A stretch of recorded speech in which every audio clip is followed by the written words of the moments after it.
সবাইকে নমস্কার। যতনা খুলুমখা।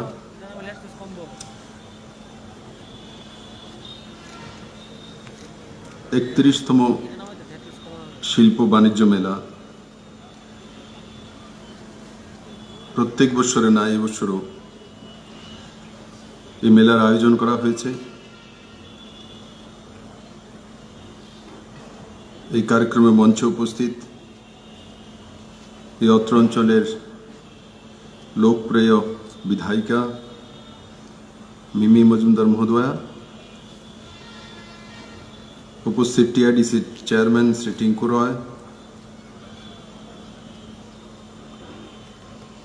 Bangladesh assistant high commissioner Mohammad Javed Hossain, Shri Rajib Bhattacharya, chairman KVIC, Shri Santosh Saha, chairman TTDC, Shri Shuklacharan Noatia, chairman TSIC, Shri Balai Goswami, chairman Tripura handloom handicraft, doctor P K. Goel, secretary industries and commerce, Ravel H. Kumar, director industries and commerce. এখানে উপস্থিত মহানুভব, মায়েরা, বোনেরা, এই অঞ্চলের সুধী নাগরিকবৃন্দ, ব্যবস্থাপক, মিডিয়ার বন্ধুরা,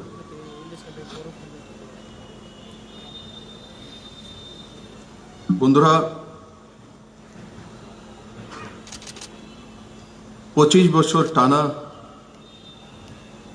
কমিউনিস্টের সরকারের এ রাজ্যে ছিল। ওর 2018-তে 3 মার্চ এক ঐতিহাসিক দিন ত্রিপুরাতে এই বিজেপি আইপিএফটি সরকার প্রতিষ্ঠিত হয় শূন্য থেকে। একসময় ওয়েস্ট বেঙ্গলেও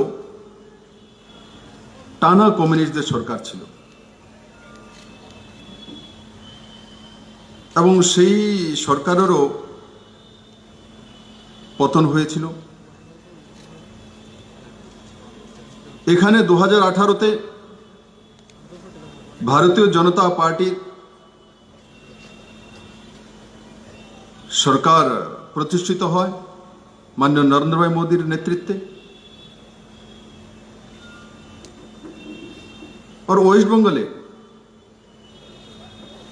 ওই সময় সেই কমিউনিস্ট সরকারকে আজকের যে ওয়েস্ট বেঙ্গলের মুখ্যমন্ত্রী মমতা ব্যানার্জি মহোদয়া এবং ওনার পার্টি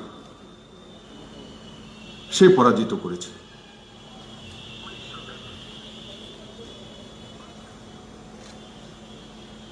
পঁচিশ বছর সরকারের পর এই যে নতুন সরকার এসছে, এই সরকার 32 মাসের সরকার। আর ওখানে কমিউনিস্টকে চেঞ্জ করে যে সরকার এসছে প্রায় 10 বছরের সরকার।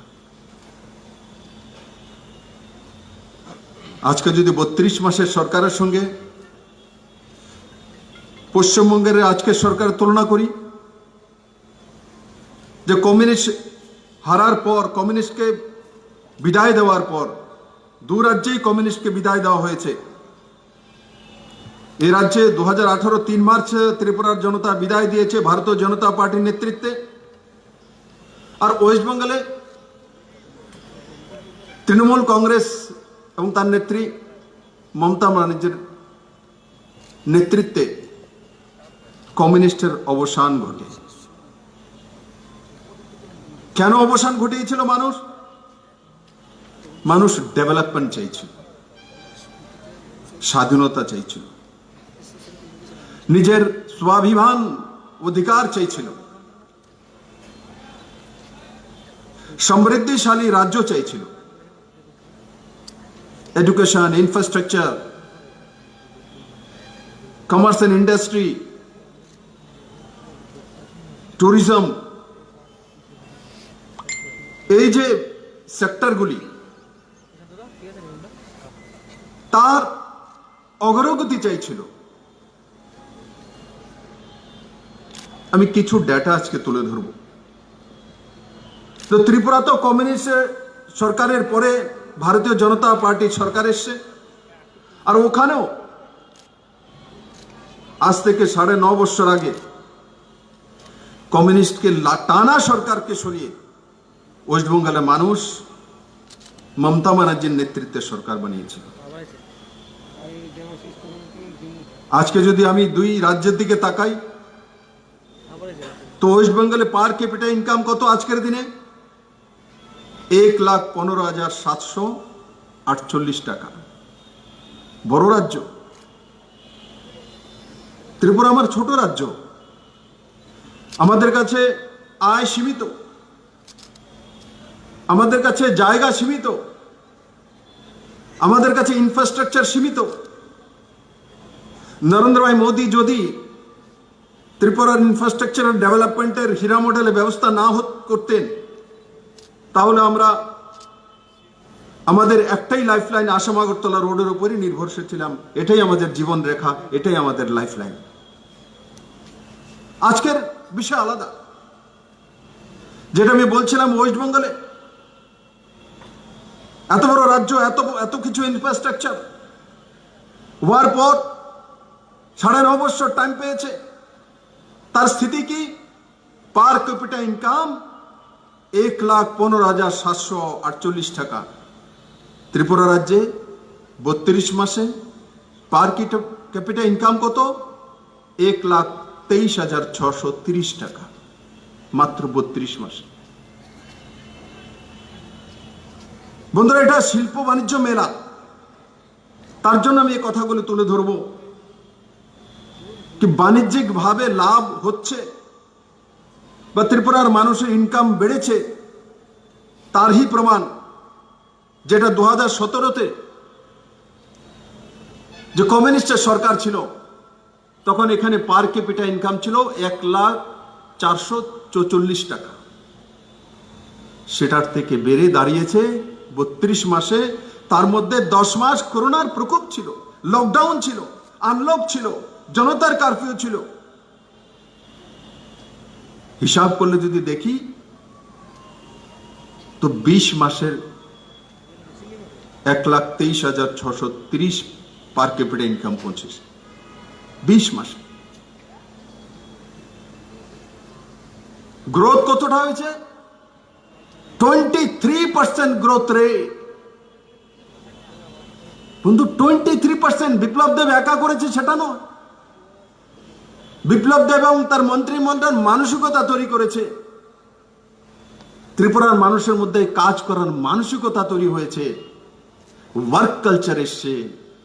ত্রিপুরার অগ্রগতির মূল কারণ হচ্ছে ত্রিপুরার মানুষ খুব কম সময় বুঝে গেছে কাজ করতে হবে, খেতে যেতে হবে, শিল্পে যেতে হবে, জব ক্রিয়েটার তৈরি হতে হবে। আর তার কারণে গিয়ে পার ক্যাপিটা ইনকাম 1,23,630-এ পৌঁছে গেছে। কিন্তু ওয়েস্ট বেঙ্গলও পরিবর্তন মানুষ তার জন্য করেছিল, কিন্তু দুর্ভাগ্য আমার বাংলাতে সেটা হয়নি। বাংলার মানুষ তার প্রতিফলন দেখিয়েছে লোকসভা নির্বাচনে। আমিও ত্রিপুরা থেকে সেখানে প্রচারের জন্য গিয়েছিলাম। লোকসভা নির্বাচনে মাননীয় প্রধানমন্ত্রী 303 সিট নিয়ে দেশের দ্বিতীয়বার প্রধানমন্ত্রী হলেন। একসময় আমাদের 2014-তে আমাদের বাংলার ভাগিদারি মাত্র 2টি সিট ছিল, কিন্তু 2019-এর লোকসভায় বাংলা 18টি লোকসভার সিট দিয়ে মোদীকে শক্তিশালী সরকার বানানোর জন্য উপহার দিয়েছে। বন্ধু, আজকে বাংলাও মোদী সরকার চাইছে, কারণ বাংলা দেখে নিয়েছে যে ওখানেও পরিবর্তন হয়েছে, ওখানেও পরিবর্তন হয়েছে। ত্রিপুরাতে 32 মাসে 23% গ্রোথ রেট, অথচ ওয়েস্ট বেঙ্গলে এখনো 1,15,748-এ আটকে আছে। তো মানুষ মোদি চাইছে। বন্ধুরা, জিএসডিপি গ্রোথ রেট ওয়েস্ট বেঙ্গলে 14.47,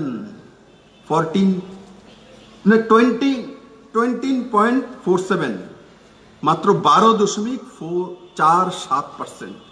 ত্রিপুরাতে জিএসডিপি গ্রোথ রেট 16.46। তার সঙ্গে সঙ্গে বিলো পভার্টি লাইন, যে গরিবী রেখার নিচে, ওয়েস্ট বেঙ্গলে আজও 19.98, মানে 20% লোক গরিবী রেখার নিচে। ত্রিপুরাতে আমরা কোথায় পৌঁছে গেছি? আমরা ওয়েস্ট বেঙ্গলের চাইতে অনেক নিচে চলে এসেছি, 14.05, মানে 14%। পভার্টিতে জিরোতে যেতে হবে ত্রিপুরাকে। কিন্তু আমি আজকে ডেটা তার জন্য আমার ত্রিপুরাবাসীর সামনে প্রস্তুত করতে চাইছি যে দুই সরকারের মধ্যে তফাৎ কি, মোদী সরকার আর নন মোদী সরকারের মধ্যে ডিফারেন্সেস কি। এখানেও কমিউনিস্টকে পরাজিত করেছি লম্বা সময়, ওখানেও কমিউনিস্টকে পরাজিত করা হয়েছিল,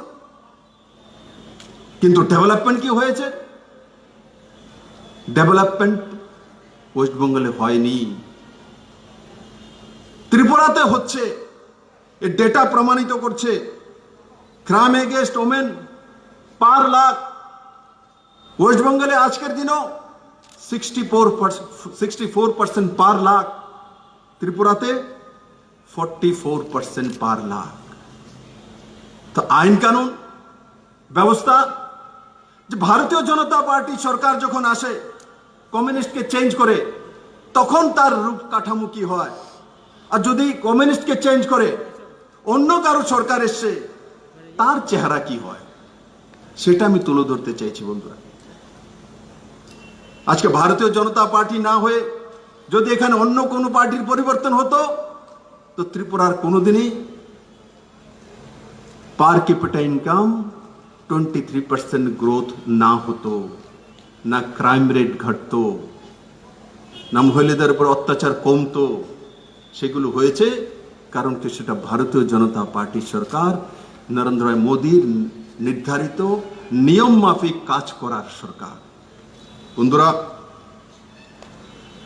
ইন্টারনেটের জামানা, সবার হাতে একটা মোবাইল ফোন আছে, আমরা অনলাইনে চলে যাই। ওয়েস্ট বেঙ্গলে আজকের দিনে ইন্টারনেট কভারেজ পার 100-এ কত আছে? পার 100-এ প্রতি 100 ব্যক্তিতে 56.54%, মানে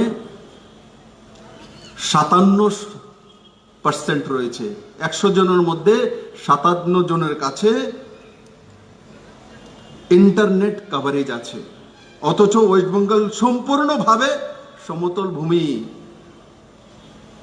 খানিকটা উঁচু নিচু জায়গা। ত্রিপুরাতে 70% জায়গায় আমাদের ইন্টারনেট কানেক্টিভিটির অসুবিধা হয়, কারণ আমাদের পাহাড়ি অঞ্চল রয়েছে। তারপরও ত্রিপুরার ইন্টারনেট কভারেজ পার্সেন্টেজ কত? পার 100 লোকে 100 জনে 75.48, মানে 100 জনের মধ্যে 76 জনের কাছে ইন্টারনেট পৌঁছে দিতে এই নতুন সরকার সক্ষম হয়েছে বন্ধু। তার সঙ্গে সঙ্গে অনলাইন সার্ভিস, ত্রিপুরাতে ই সার্ভিসেস 74টি ই সার্ভিসেস রয়েছে ত্রিপুরাতে 32 মাসের মধ্যে। আর সেখানে কতটা আছে ওয়েস্ট বেঙ্গলে? 42টি আছে, মাত্র 42টি, ত্রিপুরার অর্ধেকের কাছাকাছি। বন্ধুরা, এই সরকার আসার পর আমরা কর্মচারীদেরকে 7th পে স্কেল দিয়েছি। সমস্ত অ্যালাউন্সেস দেয়নি, কিন্তু 7th পে স্কেল দিয়েছি। পশ্চিমবঙ্গে 7th পে স্কেল লাগু হয়নি। জলের ব্যবস্থা, মাননীয় প্রধানমন্ত্রী 2019-এ দ্বিতীয়বার প্রধানমন্ত্রী হওয়ার পর ওনার সবচেয়ে বড় মিশন হচ্ছে জল জীবন মিশন। 2024-এর মধ্যে প্রত্যেকের বাড়িতে মুফত পানীয় জল পৌঁছে দেওয়া, water supply connection every house hold. ত্রিপুরাতে 2018 ডিসেম্বর থেকে আমরা অটল জলধারা মিশনের মাধ্যমে শুরু করেছি। এই সরকার যখন এসেছিল যখন জলের কানেকশন সারা ত্রিপুরা রাজ্যে কত ছিল?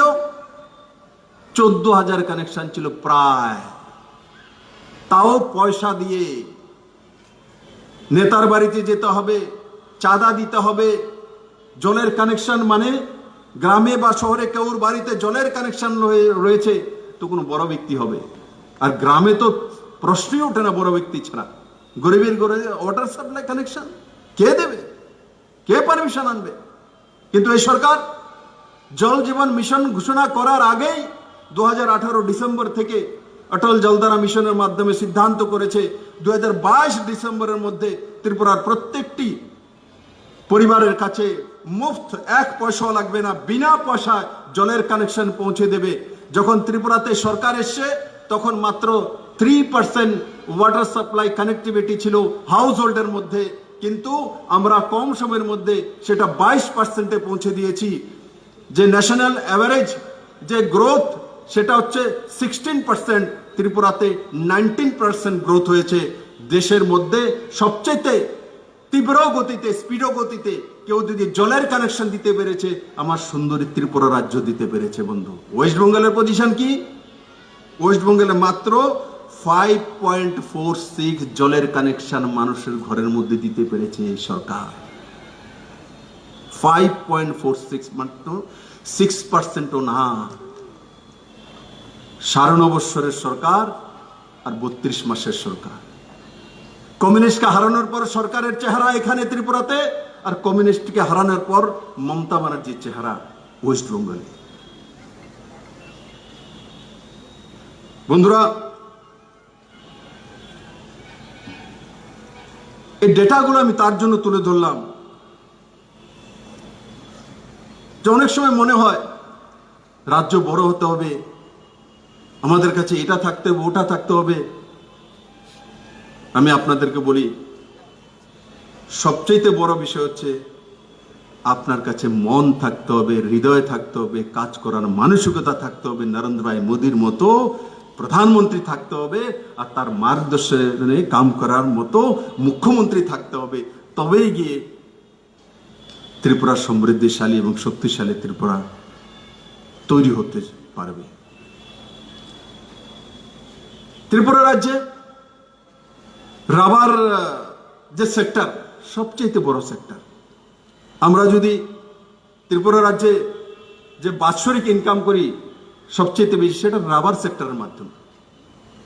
রাবার বোর্ড আছে, বড় মাত্রা রাবারের প্লান্টেশন হয়, রাবার শিট তৈরি হয়, আর বাইরেও যায়। ত্রিপুরাতেও তার ছোট ছোট শিল্প কারখানা রয়েছে। আমাকে বলুন তো দেখি, এখানে অনেকেই বিজনেসম্যান রয়েছেন, বেসরকারিভাবে আজ পর্যন্ত ত্রিপুরা সরকার, পুরনো ত্রিপুরা সরকার কোনোদিন রাবার সেক্টরে কোনো বড় ইনভেস্টমেন্ট আনতে পেরেছেন? আর সরকার দেবে, কেন্দ্র সরকার ভর্তুকি দেবে, কেন্দ্র সরকার স্কিম দেবে, 90-10 রেশিও দেবে, তাতে কোনোদিন স্টেটে দাঁড়ায় না যতক্ষণ পর্যন্ত প্রাইভেট ইনভেস্টমেন্টে আপনার রাজ্যতে না হবে, প্রাইভেট ইনভেস্টর যতক্ষণ পর্যন্ত না আসবে ততক্ষণ পর্যন্ত আপনার স্টেট দাঁড়াতে পারে না। এটাই বিজনেসের মূল সূত্র, এটাই সত্যি। আজকে রেকর্ড করে যে রাবার দিয়ে যে টায়ার তৈরি করার যে কোম্পানিগুলি আছে, তাদের যে অ্যাসোসিয়েশনের নাম আত্মা, সেই আত্মা আগেও ছিল, আগেও ত্রিপুরাতে আসতো, মাঝে মাঝে সিএসআর থেকে ইক্কা দুক্কা কিছু পয়সা দিয়ে দিত, এর বাইরে কোনো কিছু করতো না। কিন্তু আমি যখন মাননীয় প্রধানমন্ত্রীদেরকে বললাম যে রাবার সেক্টর রয়েছে, রাবারে ভ্যালুয়েশন করতে চাই, স্মোক হাউস ত্রিপুরাতে আমরা তৈরি করছি, আগের সরকার বড় মাত্রায় স্মোক হাউস তৈরি করেনি, আমরা স্মোক হাউসের ব্যবস্থা করছি, সাবসিডি দিচ্ছি, আপনি সাবসিডির ব্যবস্থা করুন। তারপরে উনি কি বললেন আমাকে, যে স্মোক হাউসগুলি কি তুমি ইলেকট্রিক্যাল যে সিস্টেম তার মাধ্যমে করছো না সোলারের মাধ্যমে করছো? আমি বললাম তো ইলেকট্রিক। বলে এগুলো সোলার কেন করো না? সোলার করলে তো সাবসিডি পাবে কেন্দ্র সরকার থেকে। তো সেই বিষয়ে দপ্তরকে আমি জানিয়েছি যে সোলারের মাধ্যমে করা প্রয়োজন আছে, কারণ পাহাড়ি এরিয়া এমন জায়গা রয়েছে যেখানে ইলেকট্রিসিটি কানেকশন অনেক সময় পৌঁছতে পারে না। তো সোলারে আরামসে করা যেতে পারে। ত্রিপুরাতে সূর্যালোক প্রচুর থাকে, তো সেটা করতে পারা যায়। আর তার সঙ্গে সঙ্গে ওই দিন শোনার পর মাননীয় প্রধানমন্ত্রীজি commerce industry and commerce minister central গভর্নমেন্টের পীযূষ গোয়েলজিকে এক বার্তা পাঠিয়ে দিয়েছেন। আর সেই বার্তার কারণে কি হয়েছে, একটা নতুন স্কিম আত্মা, যারা প্রাইভেট ইনভেস্টর, এই প্রথমবার নর্থ ইস্টের জন্য 1100 কোটি টাকা বরাদ্দ করেছে, যে তারা রাবার সেক্টরকে ডেভেলপ করার জন্য, রাবার প্লান্টেশনের জন্য 1100 কোটি টাকা এখানে ইনভেস্টমেন্ট করবে। আর তার সিংহভাগ ত্রিপুরাতেই করতে হবে, কারণ কি রাবার প্লান্টেশন ত্রিপুরাতেই বেশি, রাবার গাছ ত্রিপুরাতেই যে আবহাওয়া রয়েছে সেটাই মূল যে আবহাওয়া, যে রাবার গাছের জন্য যে হাওয়া চাই, যে ক্লাইমেট চাই, সেটা ত্রিপুরার মধ্যে রয়েছে। সবচাইতে বড় ত্রিপুরার সেক্টর রাবার সেক্টর। তো এই ইনভেস্টমেন্ট যে 1100 কোটি টাকা নর্থ ইস্টের জন্য আত্মাকে বলা হলো ইনভেস্টমেন্ট করার জন্য, আর সেই ইনভেস্টমেন্ট বেশিরভাগ কোথায় হবে, ত্রিপুরাতে হবে। আর সেই স্কিম কি, সেই স্কিম প্রথম দফায় 50,000 হেক্টর ত্রিপুরাতে নতুন করে প্লান্টেশন করা হবে। কত হেক্টর? 50,000 হেক্টর। তার মধ্যে কি রয়েছে সেই স্কিমে? সেই স্কিমে রয়েছে যেই রাবার চাষিদেরকে এই 1100 কোটি টাকা থেকে লোন দেওয়া হবে ব্যাংকের মাধ্যমে, তার কাছ থেকে রাবার গাছ বড় না হওয়া পর্যন্ত, মানে 7 বছর পর্যন্ত, যতদিন পর্যন্ত রাবার গাছ থেকে রাবারের কষ না বের হয় ততদিন পর্যন্ত তাকে ব্যাংকের কিস্তিও দিতে হবে না 7 বছর যাবত। 7 বছর যাবত ইন্টারেস্টও দিতে হবে না, এমনকি জীবনভর ইন্টারেস্ট দিতে হবে না। সমস্ত ইন্টারেস্ট আত্মা দেবে। আর 7 বছর পরে যখন রাবার গাছ দাঁড়িয়ে যাবে, তার থেকে কষ বেরোবে, যখন আপনি তা থেকে সিড তৈরি করবেন, সেই সিড বিক্রি করে আপনি ধীরে ধীরে কিস্তি চোকাবেন। সেই ব্যবস্থা মাননীয় প্রধানমন্ত্রী করেছে। ত্রিপুরার ইতিহাসে কোনোদিনের রাবার সেক্টরে এত বড় ইনভেস্টমেন্ট, প্রাইভেট ইনভেস্টমেন্ট আর এত সুন্দর ব্যবস্থা পুরনো সরকার কোনো জায়গায় কোনো প্রান্তে করতে পারেনি বন্ধুরা। এটা রাজ্যকে উঠাতে গেলে প্রাইভেট ইনভেস্টমেন্ট চাই। আজকে ত্রিপুরাতে বড় মাত্রা আগর গাছ রয়েছে। পুরনো সরকার থাকতে কি ব্যবস্থা করেছে? আগর গাছকে না কাটার সমস্ত বন্দোবস্ত, আগর গাছকে কমার্শিয়ালাইজ যাতে না করতে পারে ত্রিপুরার মানুষ, তার জন্য সমস্ত পাবন্দি লাগিয়ে দিয়েছে। নর্থে বড় মাত্রায় আগর গাছ হয়। আমি হিসাব করা শুরু করেছি, প্রথম এসেছিল 31 লাখ আগর গাছ আছে, এখন আসছে যেন 31 লাখ নয়, 51 লাখ আগর গাছ ত্রিপুরাতে রয়েছে। কিন্তু এই আগর বিক্রি করে ত্রিপুরার মানুষ রোজগার করতে পারছিল না, আর তার সেই দামও পাচ্ছিল না। আর তার কারণ কি হচ্ছে? কারণ ত্রিপুরা সরকার এমন ল বানিয়ে রেখেছে ফরেস্ট অ্যাক্টে, যে আগর গাছ কাটা এবং তাকে বিক্রি করা তার কোনো ব্যবস্থাই নেই। আর তার প্রতিফলন আমাদের নর্থ থেকে ব্ল্যাক হয়ে, চুরি হয়ে, বর্ডার পাস হয়ে আসামে যেত, আর একদম স্বনামধন্য এমপি আরবপতি হয়ে গেছে ত্রিপুরার আগর গাছ বিক্রি করে, আরবপতি হয়ে গেছে। আর ত্রিপুরার মানুষ গরিব থেকে গরিবতর হচ্ছিল। কারণ কি, পুরনো সরকারটা ফ্যাক্টরিটাই ছিল গরিব থেকে গরিব বানানোর সিম্বল। সেই ফ্যাক্টরিতে কোনোদিনের ডেভেলপমেন্টের মন্ত্রই নেই। মানুষকে কত বেশি শোষণ করা যায়, কত বেশি গরিব রাখা যায়, তবেই তো তাদের বাণিজ্য চলবে। কিন্তু এই সরকার এমন সরকার নয়। এই সরকার আসার পরে যখন দেখছে যে আগর চাষি বড় মাত্রা রয়েছে, তো তখন তার মধ্যে সরলীকরণ করে দেওয়া হয়েছে। আগরের জন্য ছোট্ট একটা বডি তৈরি করা হয়েছে আগরতলাতে। আগামী দিনে বোর্ডের দিকে আমরা চলে যাব, এবং আগর যাতে গাছ বিক্রি করতে পারে, ফাঙ্গাস করে তার মধ্যে কমার্শিয়ালাইজ করতে পারে, তার জন্য ট্রেনিং করা, স্কিল ডেভেলপমেন্টের মাধ্যমে। আমি আজকে অত্যন্ত খুশি হই যখন আমি দেখি যে কদমতলার আমার এক ভাই আগর চাষি, সে বলছে যে আমি 9 লাখ টাকার যে আগরের বিজনেস করি, আমার 5 লাখ টাকা লাভ হয়েছে, আর সেই টাকা দিয়ে আমার মেয়েকে আগরতলাতে নার্সিং কলেজে পড়াই। আমি 5 লাখ টাকার আগর বিক্রি করেছি। আগে তো এই কথাটা বলতে পারতো না, কারণ আগে যদি বলতো তো ফরেস্ট ডিপার্টমেন্ট, পুলিশ ডিপার্টমেন্ট তার বাড়িতে চলে যাবে, এফআইআর করবে, তুমি আগর গাছ কেটেছো, আগর বেচেছো, চলো জেলে। এই ছিল সরকার। আজকে আমি আপনাদের সামনে তুলে ধরতে চাই, যারা বিজনেসম্যান এখানে আছেন, আগামী 2 বছরের মধ্যে ত্রিপুরাকে 2000 কোটি টাকার বিজনেস দেবে, 2000 করোড়। রাবারের পরে সবচেয়ে বড় সেক্টর যদি কোনো কিছু হয় সেটা হচ্ছে আগর গাছ। আর আগরতলার সঙ্গেও আগর গাছের সম্পর্ক রয়েছে।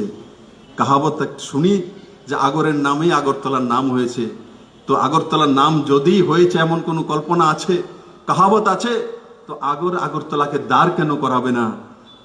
আগামী 2 বছরের মধ্যে সরকার নতুন প্রজেক্ট নিয়ে আসছে, আগর চাষীদের পাশে দাঁড়াবে এবং যাতে দুবাইয়ের বাজারে এবং মুম্বাইয়ের বাজারে বিক্রি করতে পারে। আমাদের যে চিটাগাং বন্দরগাহ আমাদের জন্য খুলে যাবে, সেই বন্দরগাহ দিয়ে সিধা নিয়ে যাবে। আর এখানে টেস্টিং এর ব্যবস্থা, ল্যাবের ব্যবস্থা এবং তার মূল্য নির্ধারণের ব্যবস্থা ত্রিপুরা সরকার এখান থেকে তৈরি করবে। আর এখান থেকে আগর চাষিরা সিধা দুবাইয়ের বাজারে বিক্রি করবে, না হলে মুম্বাইয়ের বাজারে বিক্রি করবে। এখান থেকে আর যাওয়ার দরকার নেই বন্ধুরা। আজকে সরকার সেই দিশাতে কাজ করছে। আজকে স্পেশাল ইকোনমিক জোন, কোনদিন ত্রিপুরাবাসী কল্পনা করেছিল যে ত্রিপুরাতে স্পেশাল ইকোনমিক জোন হতে পারে? ত্রিপুরাবাসী কোনদিন কল্পনা করেছিল ত্রিপুরাতে 3টি ইন্টিগ্রেটেড চেকপোস্ট হতে পারে আধুনিকতম? আর একটি ইন্টিগ্রেটেড চেকপোস্টের জন্য খরচা কত? 100 কোটি টাকা। তার উপর খরচা হয় জমির টাকা নিয়ে। কল্পনা করেছিল কোনদিন ত্রিপুরাবাসী যে সাবরুমে সাউথের বাসী কোনদিন কল্পনা করেছিল সাউথের কোনদিন ডেভেলপমেন্ট হতে পারে? আর সাবরুম শহর তো শহর কোথায় আছে বোঝাই যেত না। আজকে সাবরুম ত্রিপুরার বাণিজ্যিক রাজধানী উঠছে। মৈত্রী সেতু কমপ্লিট হয়ে গেছে, এসিজেড কাজ চলছে, লজিস্টিক হাবের কাজ চলছে, রেলওয়ে লোড আনলোডের স্টেশন হয়ে গেছে, আইসিপি পয়সা চলে এসছে, তার কাজ শুরু হয়ে গেছে।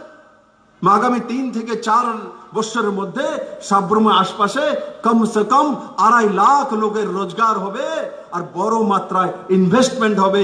ত্রিপুরা কোথায় যাবে? লজিস্টিক হাব হবে। যে অ্যাসিস্ট্যান্ট কমিশনার বলছিলেন যে বাংলাদেশ এবং ইন্ডিয়ার মধ্যে যে মৈত্রী সম্বন্ধ রয়েছে, এই মৈত্রী সেতু নর্থ ইস্টের অন্নদাতা হবে। এই মৈত্রী সেতু নর্থ ইস্টের অন্নদাতা। একসময় আমরা নির্ভর ছিলাম কিসের উপরে? গুয়াহাটির উপরে, শিলচরের উপরে।